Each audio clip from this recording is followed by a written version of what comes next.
Let's get salty!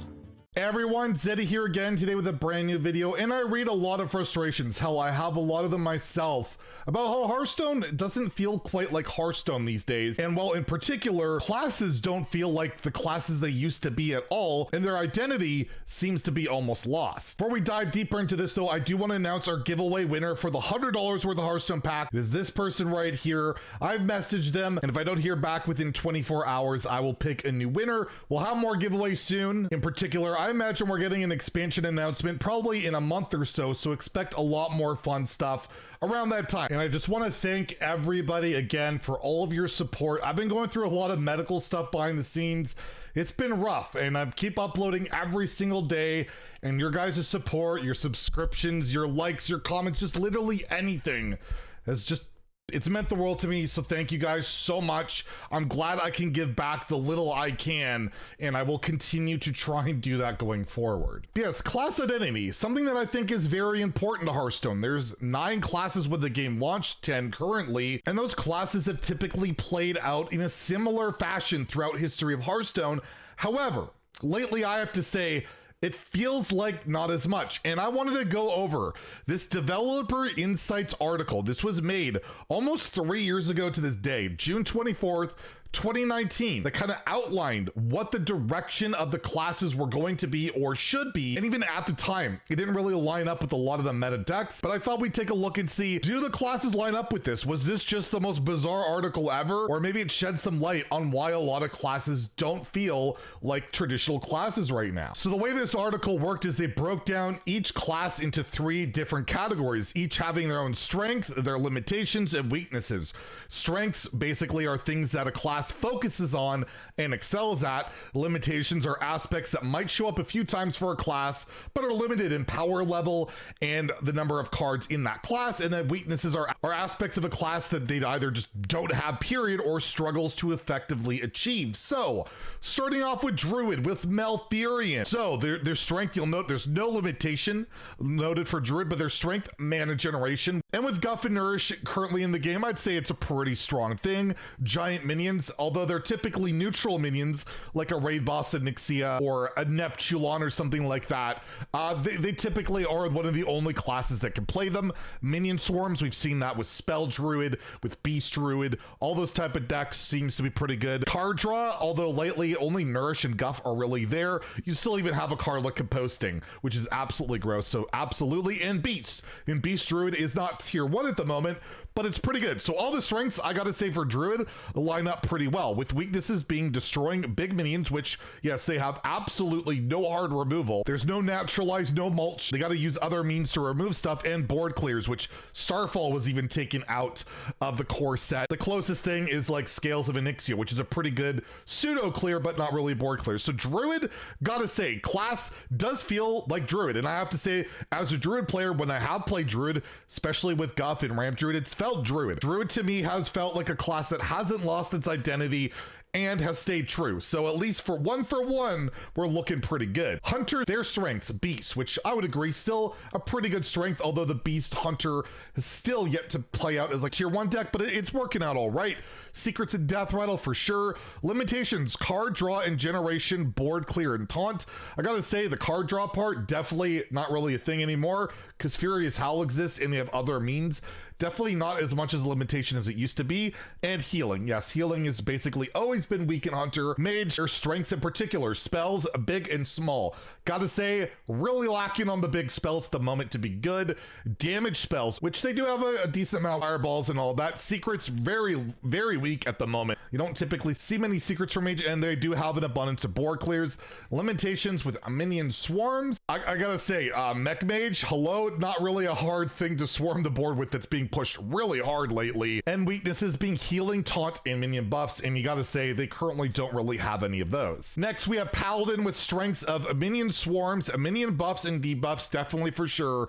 Healing, absolutely. Divine Shield and Secrets, and currently Secrets a little bit limited, but definitely there. Cost reduction, kind of absurd that it's listed here when we've had Librams forever, which just rotated, and now we, in the most recent mini set, have like a 9-drop that gets discounted. So I don't know about the limitations so much. Paladin Paladin until very recently was abusing mana cheat more than any other class with Librams. Weaknesses being direct damage spells, which they very much lack outside of like when Holy Wrath Paladin was a thing, and destroying big minions, which is kind of ridiculous when they have Righteous Defense. They had Lord Barrow, they have the quality effects.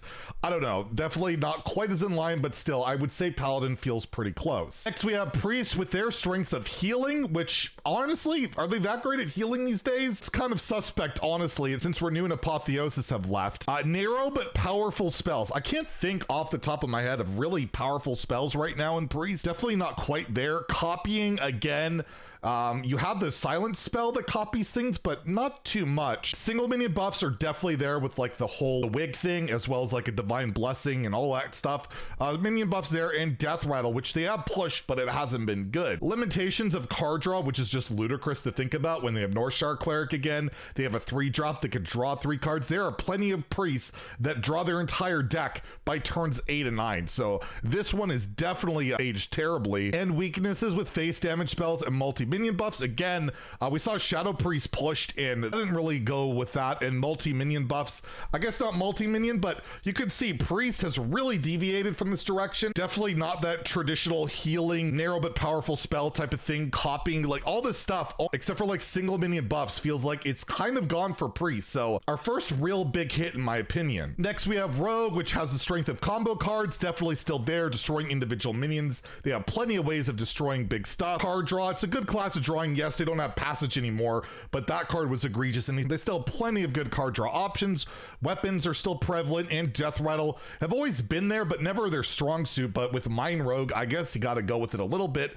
So yeah, Rogue strengths are there, but then we have weaknesses. Taunt and healing, which I guess is true for now. Board clear when they gave them scabs. Ironically, this post mentioned Vanish. Vanish is a reason to Hall of Fame. It was the class identity, and then they made scabs, which is a little bit ridiculous. And then multi-minion buffs. Again, Rogue doesn't really have that, so I'd say Rogue has stayed true. Shaman has the strengths of minion swarms, damage spells, totems, elementals, and murlocs.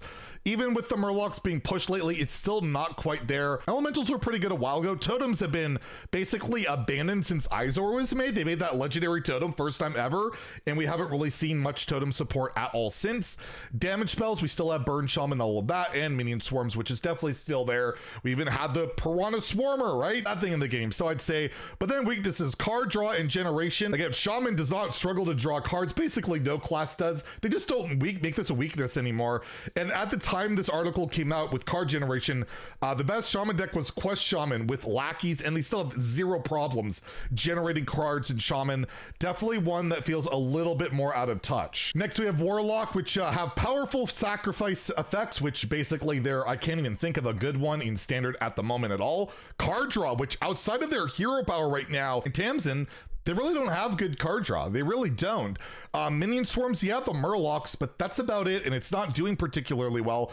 Disruption, yeah, they got that tons. They've really nailed the disruption part. And then demons, and I can't remember the last time a demon deck was meta for Warlock, probably not since the Galakrond days. So overall, Warlock feels like a complete miss, with weaknesses being face damage spells and big healing, and we've seen plenty of healing in Warlock in recent times, so Warlock definitely feels the farthest removed from this article, and I can see why so many Warlock players are really frustrated with the current direction of the class. And the last we have Warrior, which has the strength of armor. Yeah, no kidding. These days, absolutely. Weapons, definitely still in there. Taunt, there are taunt cards still being made, but none of them are particularly great. Destroying minions, absolutely.